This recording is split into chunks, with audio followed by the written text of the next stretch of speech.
So thinking now about, you were mentioning safety planning before, and that being an experience that the person didn't say the right things, and they said things that were ultimately actually blaming you for the violence, victim blaming. And so, as an advocate is looking at supporting a survivor who's using substances or maybe has a substance use history with safety planning around both the violence and the substance use. What are some things that they can keep in mind? What are some things that would be helpful for them to ask about? What are some ways that they can respond that can be supportive and validating? That's great. That's a really, really great question. I would say, because we are still so early on in normalizing addiction and really talking about how normal violence and substance use are, and how they are intertwined, interconnected, that if you think about the majority of conversations that survivors have when it comes to substance use, they are usually negative. There are usually some type of punitive negative consequences from them, from family to relationships. So that's where you're starting.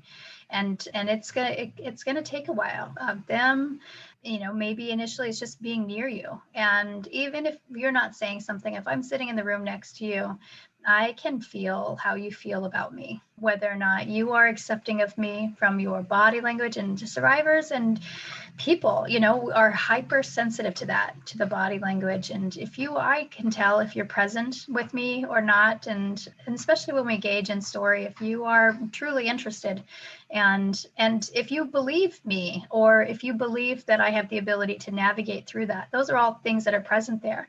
And so as advocates, you get to check in with yourself. Okay, so I have somebody in front of me. Do I believe that they can overcome this? And if the answer is no, then there's work to do there.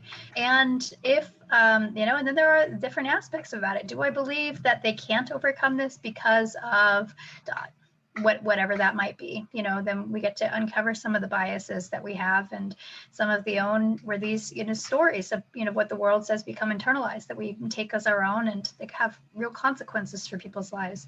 And let's say that you get past all of that and we get to a place that we are in communication. It is going to be completely about trust, right? So what is your reaction to the things that I'm telling you? And are you in it with me, right? Are you feeling it? Are you surprised? Are you, what have you practiced some of the words to say? Like, and maybe you don't know what to say, and you can say, I don't know what to say. That's going to be, if you don't know what to say, that is the best thing that you can say. Or you can say, I really want to say the right thing, but I don't know what that is. And that's another really great way to be humble, like that you are genuine and real throughout all of this. One of the things I remember in my journal that I wrote, it's really fun to look back on, but as I was coming into this world, and I really missed the homeless population, because there was, I didn't feel like, especially in the working world, that there was a lot of realness. And I said, I really miss the conversations, and I really miss the company because it was so real. Like I remember, as I was observing people, it's like, there's a lot of talk about the weather and about these things that don't really matter. But I'm like, what scares you? Like, what are your fears? Like, what do you want out of life? Like, what are you excited about? Like, what are you grateful for? Like, what are these things that make you genuinely you and that make you come alive? And so you have to remember that you are bringing a world with you that might be completely different from the world that I've lived in. And that means that I have totally different mannerisms. I have a totally different way of talking. I have a totally different way of looking at things. And I kind of miss the way that I used to talk about addiction, because it was so real. And I can't help now that I talk about it in a way that I think that you'll understand better. But I think you understood fine before. It's just how we survive, and how this world asks us to assimilate often. But let's say that we do get to that place where it is honest. The number one thing is my survival.